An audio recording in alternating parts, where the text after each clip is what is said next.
Olá pessoal, aqui Bárbara Espanhol falando e já te peço já para me dar aquele like e se inscrever no canal antes de ir embora. Hoje nós vamos falar sobre os principais alimentos que causam gases e estufamento, que são duas situações que acometem muita gente e é extremamente desconfortável. Então bora vir comigo e entender como melhorar de uma vez por todas essa situação tão ruim.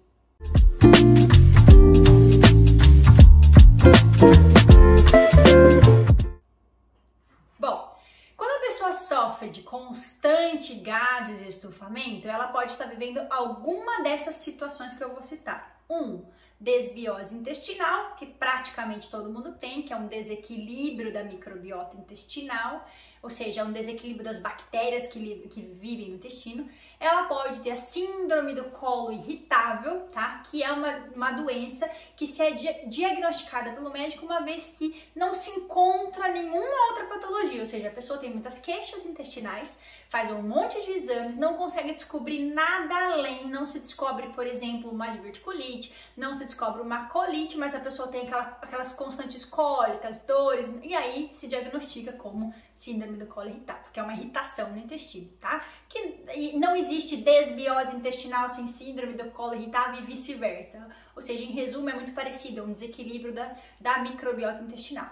E, por último, que é mais grave, um pouco mais severo, que é o que a gente chama de SIBO. O que é o SIBO? É o hipercrescimento bacteriano. Então, isso é importante você entender. Desbiose intestinal, todo mundo tem. Tá? Não quer ter desbiose, você tem que ir lá viver na floresta, se isolar do mundo, só comer coisa orgânica, não ter contato com agentes químicos das embalagens, não ter contato com plástico, não ter contato com poluição. Como não dá para viver essa vida da Alice nos Países das Maravilhas, como a nossa vida é real, todos nós temos desbiose intestinal. E tá tudo bem, o problema é o grau, é o quão intenso é isso. E quando a gente chama de SIBO, o negócio tá feio, que significa um hipercrescimento bacteriano. E o que bactéria faz, minha gente? Bactéria fermenta. Então, por que muita gente tem SIBO ou desbiose, sofre pra caramba de gases, estufamento, vai no nutricionista que não entende desta parte especificamente que eu estou falando, infelizmente, tem profissional que não entende. O nutricionista enche a pessoa de fibra, achando que a pessoa tem que comer mais fibra, porque daí aquela fibra vai ajudar mais o intestino e a pessoa vai melhorar. É o que acha o nutricionista. E aí a pessoa volta na consulta do nutricionista parecendo um balão. Ainda mais estufado do que antes, tendo ainda mais gases do que antes. Por que isso acontece? Porque para esse tipo de pessoa nós precisamos aplicar uma técnica específica, uma dieta específica, um tratamento específico chamado Low FODMAPs. O que é isso, Bárbara? Digamos que é uma dieta onde você tira tudo aquilo que fermenta muito, mesmo que seja saudável, ok? Então, a gente como nutricionista, nós profissionais nutricionistas, temos que saber muito bem diagnosticar o paciente. Uma coisa é aquele paciente que tem desconforto intestinal, porque o intestino tá preso, né? Tá obstipado, tá? Inclusive, eu fiz um vídeo, vai lá assistir, sobre como melhorar o intestino preso. Se for só um problema de intestino preso, a gente deve, com certeza absoluta, aumentar a ingestão de fibras. Mas, se o principal problema, se a principal queixa não for intestino preso, e sim gases, dor, cólica, estufamento, aquela sensação, a pessoa que come e fala, Bárbara, aquilo fica assim, ó, né? Ficou parecendo um baiacu, aquilo estufa demais, é horrível. Aí não é um aumento de fibra, é pelo contrário. É a diminuição de fibra, porque essa pessoa já está com hipercrescimento bacteriano, essa pessoa já tem um problema fermentativo e fibra fermenta ainda mais.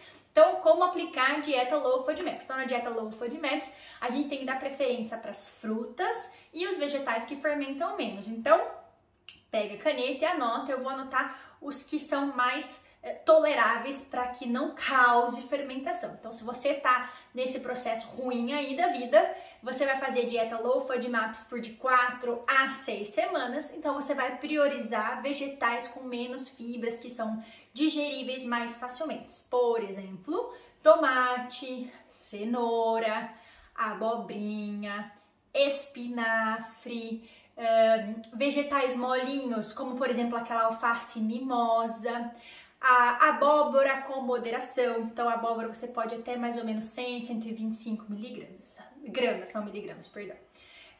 Esses alimentos são os mais toleráveis. A berinjela também pode, tá? Aí, se for na fase inicial, use só esses vegetais. Depois de umas 3 semanas, se você já tiver melhorado e você quiser introduzir, por exemplo, brócolis ou couve-flor, você até pode, se você cozinhar bem molinho. Cada vez que você comer a porção for pequena, no caso do brócolis e da couve-flor, não passar de 75 gramas e for sem o cabo, sabe?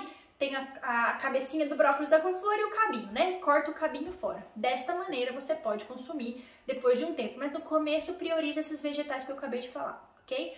Outra dica super importante de 2 alimentos que você tem que tirar quando é low FODMAPs. Não pode usar alho e cebola. Alho e cebola fermenta muito. Então, nessa fase, nessas 4 ou 6 semanas, você vai temperar com ervas e especiarias, mas não vai usar alho e cebola. Você pode usar cebolinha, se você não usar aquele bulbo branco da cebolinha que fermenta mais. Você pode usar salsinha, se você não usar o talo da salsinha. Aí você pode usar orégano, tomilho, folha de manjericão, páprica, sálvia, um pouquinho de pimenta, sem exagero, porque a pimenta pode ser agressiva para o intestino, ok? Esses temperos em forma de ervas e especiarias vão ter que substituir o alho e cebola. Ah, mas não fica igual. Tenha paciência, é um tratamento e vale a pena, ok? Agora vamos falar de fruta, porque tem muita fruta que fermenta. Uma fruta que a gente sabe que é maravilhosa para a saúde é o abacate, não é? Mas fermenta, que você não faz nem ideia. Porque abacate tem muita fibra. Então, quais frutas são mais toleráveis, ou seja, quais frutas você deve comer nesse processo de low FODMAPs para tratar os seus gases e fermentação e estufamento? Então, coma abacaxi, pode. Kiwi, pode. Banana, pode. Tô aqui pensando se tem mais alguma que pode. Uva, pode. São essas principais, tá? E laranja. Então, dê preferência para essas 5 nessas primeiras 4 ou 6 semanas. Depois, aos poucos, você tem que ir reintroduzindo as outras e ir testando. Então, eu vou dar uma dica, por exemplo. Maçã e pera são bastante fermentativas. Quando você já tiver terminado esse seu processo low FODMAPs e você quiser reintroduzir, uma dica é você fazer maçã ou pera quente. Pega uma frigideira, fatia, põe canela e deixa murchar. Esse murchar já reduz bastante a fermentação. Então, na hora que você for introduzir a fruta de volta, essa fruta cozidinha vai ser mais bem tolerada. Então, frutas, só essas 5 que eu acabei de falar, tá? Aí você pode ovos, então os ovos mexidos com frutas vão ser uma excelente alternativa para o café da manhã. Para o almoço e para o jantar você pode comer arroz ou as raízes em geral, batata, mandioca, cará, inhame, qualquer tipo de carne, peixe, porco, carne de vaca, frango, peru, tá liberado.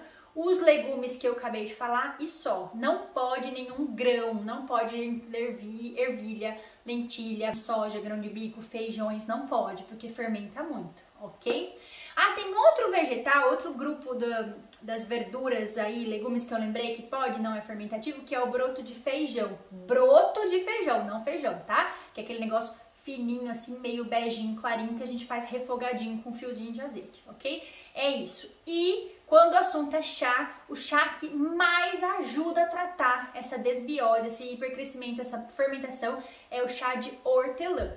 Tomem cuidado com o chá de erva doce, porque apesar dele ser indicado para as pessoas que têm gases em geral, em algumas situações mais severas de SIBO, ela pode piorar. Então eu sugiro que vocês deem preferência para focar no chá de hortelã nesse período, tá? Vale a pena, eu sei que é bem restrito, não pode glúten, não pode leite e derivados, não pode os grãos, que são os derivados do feijão, não pode um monte de legumes, não pode um monte de verdura, eu sei disso, não pode açúcar, mas vale muito a pena.